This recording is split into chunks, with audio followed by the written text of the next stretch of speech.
All right, guys, last workshop of the bootcamp. Can't believe that, yeah? It's how quick time flies.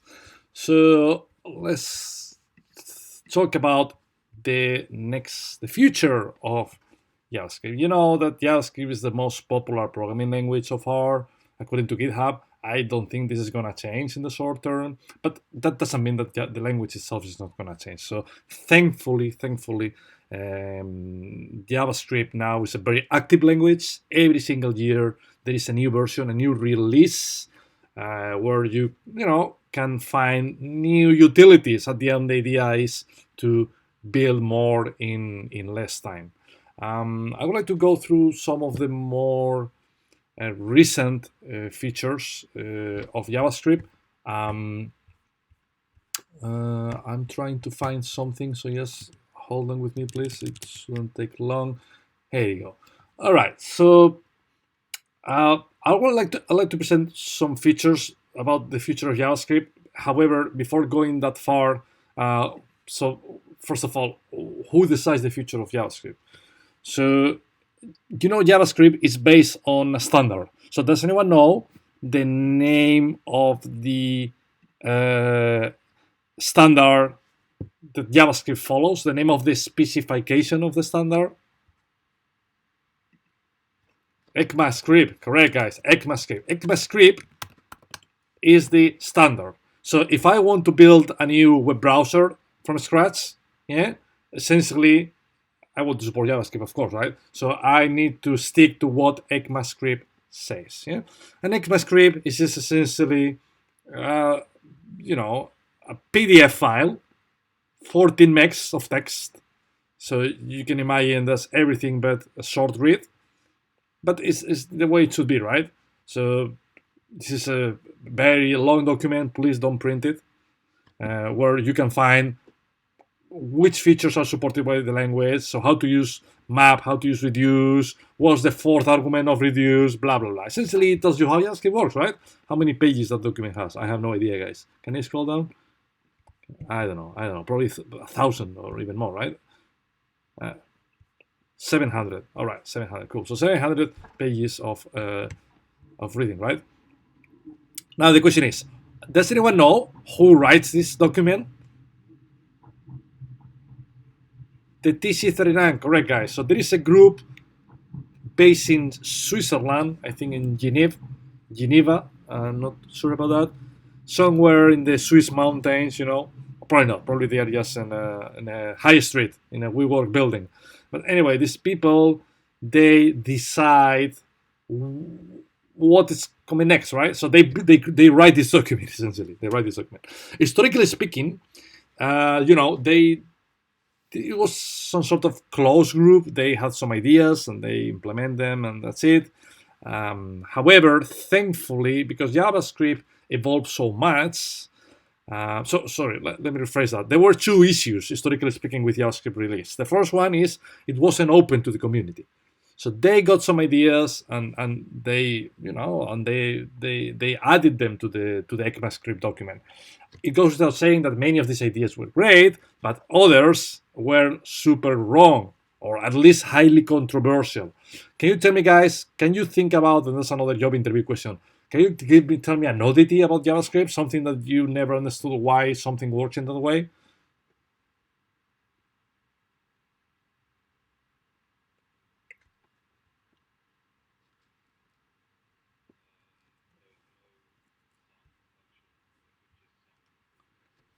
There is no sum function.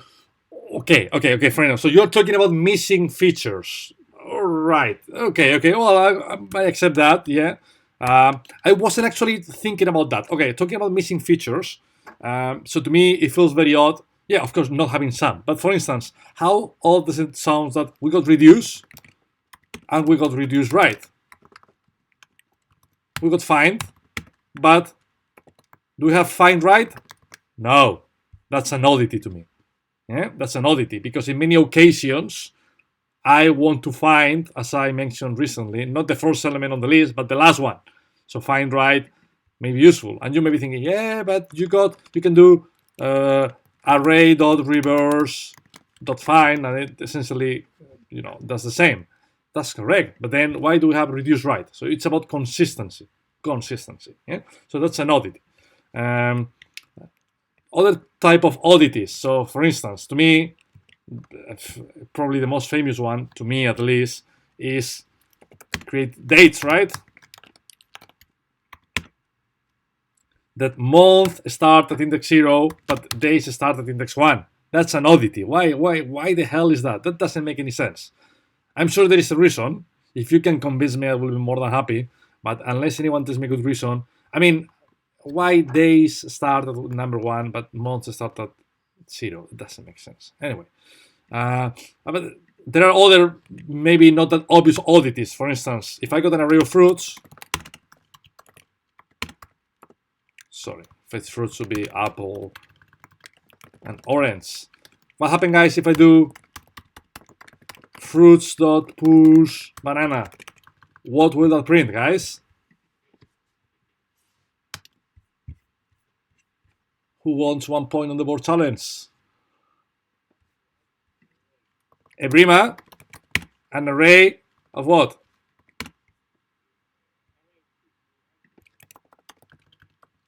Apple, orange, and banana. All right, so that's what you think.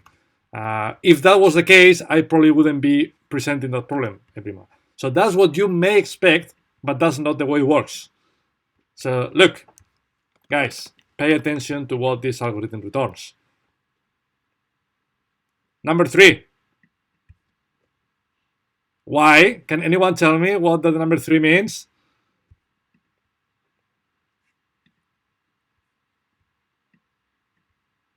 Why 3 and not 4 or 5 or 7 or 1? Correct. Yeah, that's correct. Push returns the length of the array after pushing, which doesn't make any sense. That's completely stupid, right? That's completely stupid. They changed that when introducing concat, I think in 2015. But the push method returns the length of the array. So to me, that's an oddity. That's not why you want the length of the array. Is that the most common use case scenario? Probably not. And the thing with the standard is that once someone had the great idea of building that implementation, that we cannot change it, or we shouldn't change it, because of backwards compatibility reasons. Yeah. So what happened if tomorrow the new version of JavaScript changed the behavior of push? Instead of returning a number, it returns the new array, as Ebrima suggested. That may break thousands of production applications, right? That's why once the community or once the group decides something, it should remain like that forever. So that was the main issue, right? Historically speaking, JavaScript has some oddities because it was a closed group. So that closed group never had a clear plan about when to release a new version of JavaScript. Historically speaking, so there was JavaScript 4, then there was JavaScript 5, and then there was JavaScript 5.1. So for instance, if I remember correctly, so we got ECMAScript 5 released in 2011. The next version, which is ECMAScript 6, was released in 2015. That's 4 years. That's a lot of time. So that release is arguably considered the most important one in JavaScript history because that's a huge release. Yeah. Thankfully, starting from 2015, now we got a new version every year. Yeah.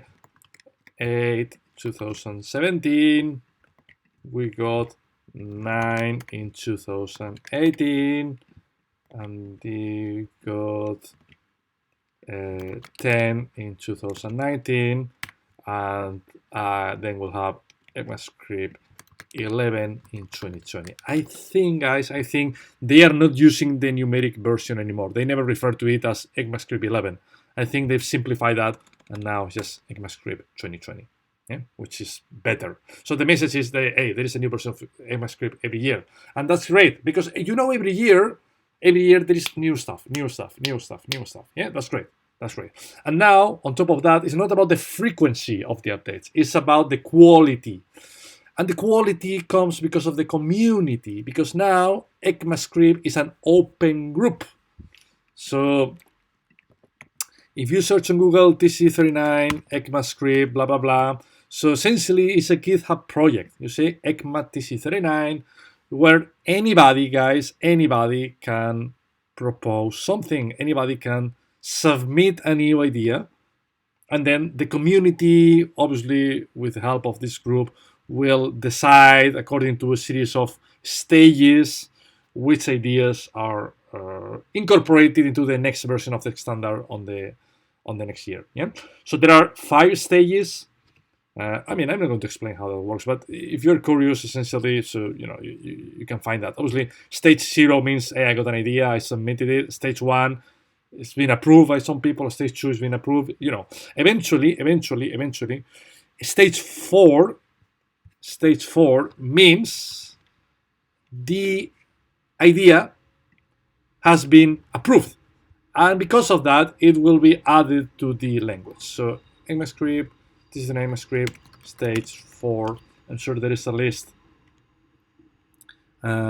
Stage 4. Well, I'm not gonna spend much time here with this, but anyway, yeah, of course, there is a list of things that have been approved, and then it will be incorporated into the next standard. Yeah. So then let's talk about few features that will be incorporated into the next edition. I believe, guys, you see that 2019 it was the 10th edition, so now we'll have the 11th one. I think the new version is officially released in July. I'm not 100% sure, but I believe it's in July every year. So what are we getting new in July of 2020? So let me show you some of the features. Well, first of all, last year, just one of the things that we've recently introduced. I think that was last year, guys. At some point I stopped following which year every feature was introduced, right? But I believe it was on 2019 we got flat. So what flat means? Flat means if you got an array of numbers, an array has another array and some numbers, and then some array with another array, you see? You got a nested array. So historically speaking, the best way of dealing with that problem is using recursion. You remember Ian ran a workshop about recursion recently. So, using recursion, we may easily iterate through the array and then flat it. However, now, thankfully, we got something called flat method on the array prototype. So with flat, essentially, there is a built-in mechanism to flat the array. And you can see this is not working. It's partially working. And the reason is, let me go to Google. I'll try to, if I can find the specification. So JavaScript flat. See if I can find it. Well, that's the MDN documentation. But yeah, so the idea is that you can pass an argument with the depth of the array, so of the flattening process. By default is only extracting one level. So you see 1 and 2 as an array, then it's spreading them. But now, if you pass a number of how deep you want to go, for instance, deep is more than enough. So if I pass number 10, you see now it's flattening all the numbers regardless of how deep they are. So yeah, that's not actually the future of JavaScript as such, but it's actually a very, very, very new thing, right? Now let me show you a few things being released shortly. One of them is optional chaining. That's one of my favorite features of new JavaScript, guys. So let me present you a problem. Imagine I got a user, and then I got a name, and then first Peter, and then last Smith, and then I do console.log user.name. name.first, and that's okay, right? That will show me the name of the user. However, what happened if I don't have name? That's not gonna work, obviously, and the reason is because user.name is undefined. So undefined.first will throw an error. You see, cannot read property first of undefined, and it could be even worse. What if user is undefined? Yeah, undefined.name will throw an error as well. Yeah, you see, cannot read property name of undefined. So historically speaking, the way to deal with that was doing something like that. If user and user.name and user.name.first, if you got the whole sequence of attributes within that object, then displayed. Now, nothing will be displayed, but at least it's not throwing an error. It's not vomiting any stack trace. Yeah? So in modern JavaScript, starting from this summer, we should be able to do something like that. The optional chaining means before every dot, you can add a question mark. Look at how cool this is, guys. Look at how cool this is. So with the exclamation mark, sorry, not exclamation, with the question mark, we're saying, hey, user is an object, try to get the name.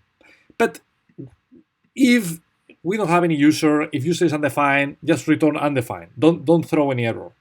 And likewise, if we got user.name, but we don't get the first property, that's fine. Don't just return undefined, but don't throw any error. And now, interesting enough, look, unexpected token dot. In other words, that doesn't work. And that's important, guys. That doesn't work. And why it doesn't work? Because you should remember something. One thing is the standard. So the standard is, once again, that document. Yeah, you see, last one, June 2019. So hopefully this June, July, we'll have a new one. One thing is the standard. Another question is whether your running environment has implemented the standard or not. And this is a good example, guys. I'm playing with Node, and in Node.js, we don't have support for optional chaining yet. And you may be thinking, yes, that makes sense to me, because that's the future of JavaScript, right? I mean, that's not part of the standard yet.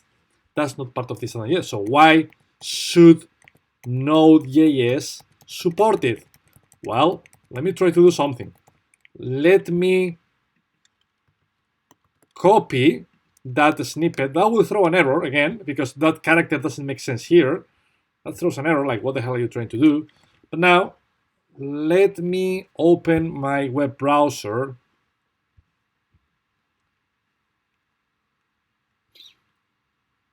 And then let me open a new snippet.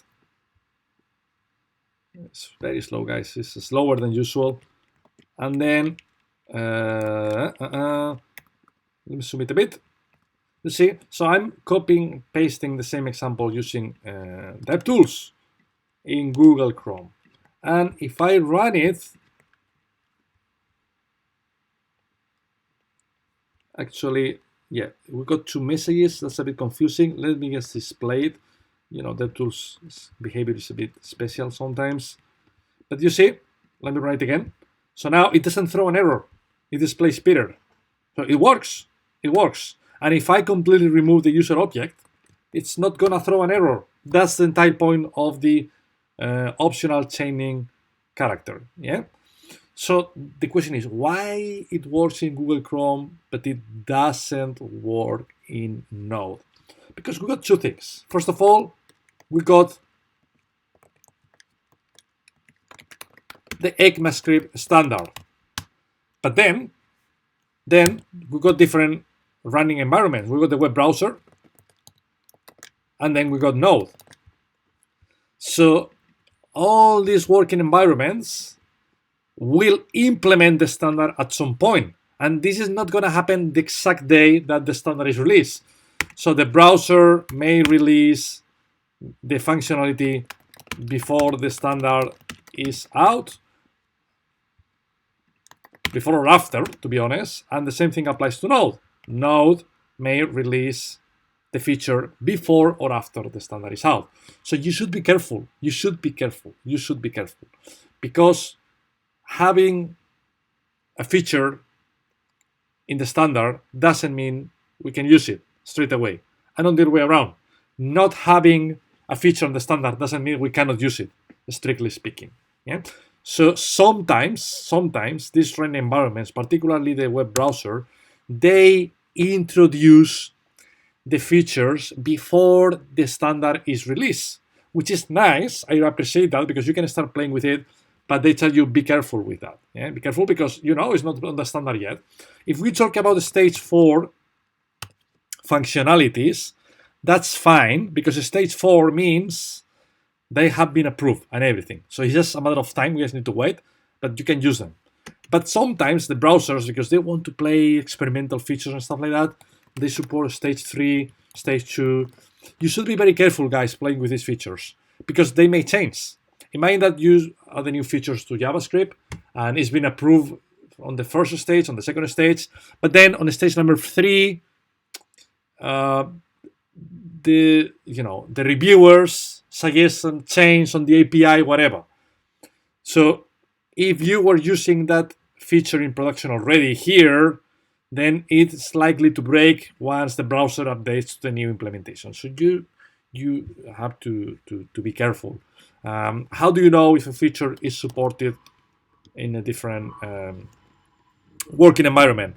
Well, so generally speaking, MDN is a really good resource. So for instance, back to the flat example.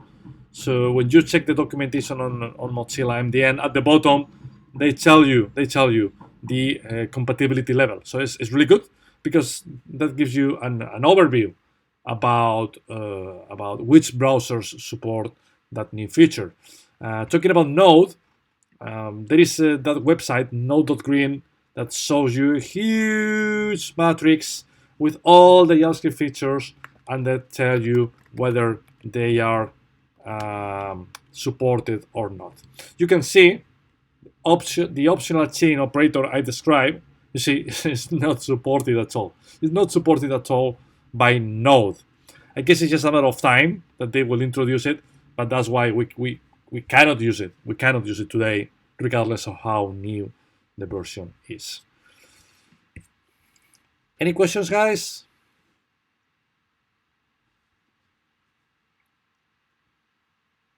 No. All right. So then, I mean, there is a bunch of features, bunch of new features in JavaScript. I'm gonna share a nice article. I think someone shared that on Slack recently on the historical members channel. I'm gonna share it as well with you. I like it, guys. I think this year the release is more powerful than the year before. Before finishing this session, let me show you just one of these features. So the optional chaining operator is great, fantastic. However, there is a feature that could be a game changer, guys. This feature is absolutely fantastic. Dynamic imports. That could change everything. Why? Let me present you a problem. Let me show you a real piece of code at Codery. So one of the main files.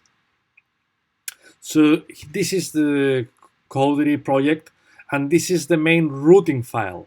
So, I mean, you know how routing works. You see, I got a main file with multiple routes. And obviously, for instance, if I check, let me show you news, right? So, on the platform, you can check some news. So if I go to codery.com and I click on the left-hand side. Oh, God, this is super slow today, guys. Left-hand side. If I click on the news, you see, I got a list of news, but I can even go deeper, right? I can navigate and I can get the details of a new. So how we deal with this routing process? So we got the, let's see if I can find it. Yeah. So you see, when we go to last news on the platform, then we render a news component. And then the news component, let me try to open it. The news component at the same time has some nested routes, right? because you may want to add a root, you may want to edit, you may want to remove a new whatever. Yeah. So we got a tree of roots essentially. The thing is, at the moment, when you refresh the page, we are rendering all the components associated to news. And news is probably not the worst example because that's a tiny one. But we got some admin components here that you don't care about. And however, we have to render them. We have to preload them because of the current architecture we are following. It is true that we could use some plugins to lazy load some of these components, but historically speaking, there wasn't any way to do that without using a plugin. So JavaScript didn't natively support the ability of dynamically rendering modules.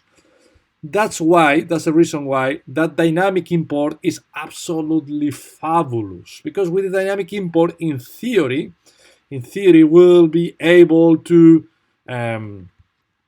do something like that. This is some sort of pseudocode, so don't take it strictly speaking, but the idea will be, all right, so when you go to the news page, then the news component will be something like that. You see my point? So now I will, once again, guys, this is pseudocode, yeah? But that's the idea. That's the idea. So why this is beneficial? Because imagine that the news.js component is a big one with lots of dependencies, with plugins, whatever. Yeah, you will be only rendering it, or you will be only handling it when you want to check the news. If you go to any other part of the app, like videos, like training, whatever, you will not be loading that component, and that will be good because of multiple reasons. So first of all, network guys, you won't be fetching data or you won't be fetching components that you don't need, but it will be beneficial from a performance point of view because the front end will be a bit more lightweight because we will be only loading the part that we want. In other words, that will facilitate the process of moving from a monolithic application like Code.js. We got a root, and the root has components, and component has subcomponents, subcomponents, into a architecture where we have essentially different applications. So news will be an application, video tutorials will be a different application with different repository on GitHub, different deployment process, training. We move from one applications to multiple smaller, easier to handle apps. Yeah.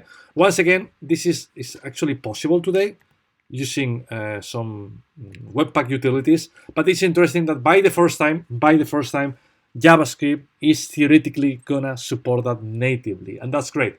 That's another step ahead. Don't forget, guys, that using external utilities like Webpack, like React is great. However, don't forget something. Why do we need React? Well, we need React because JavaScript is not strong enough building user interfaces. That's why we need something else. Yeah.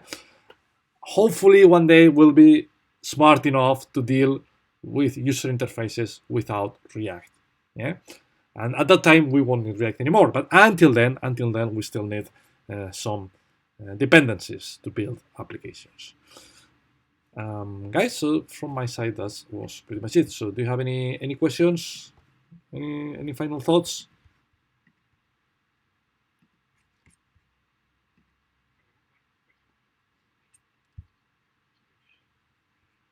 Yes.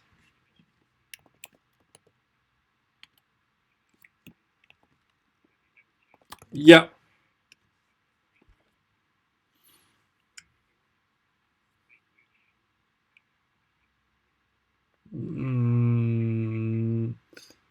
I don't think so. I don't think so.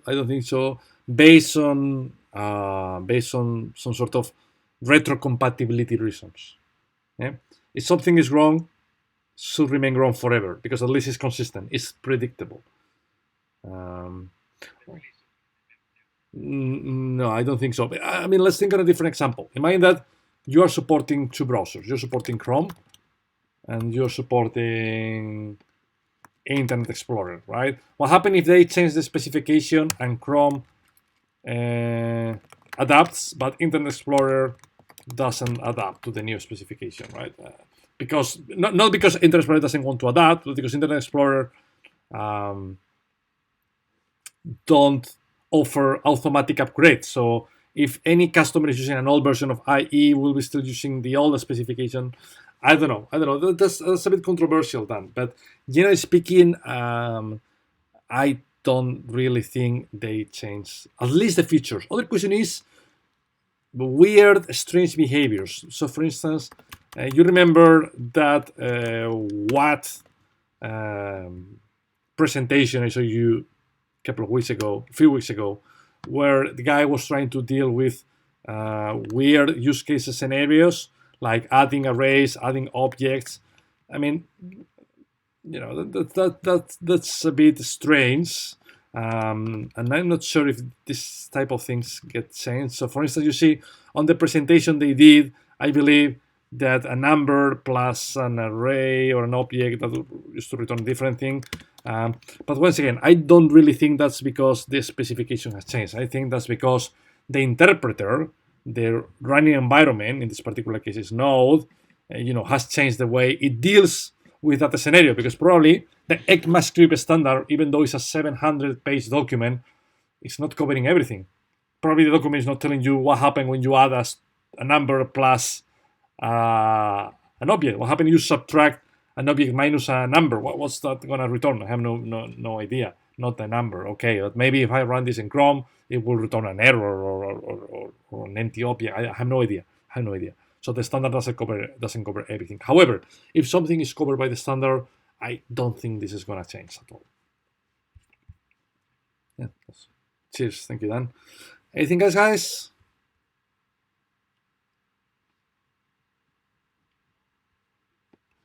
Cool. So that was it from my side, guys. Thank you for watching.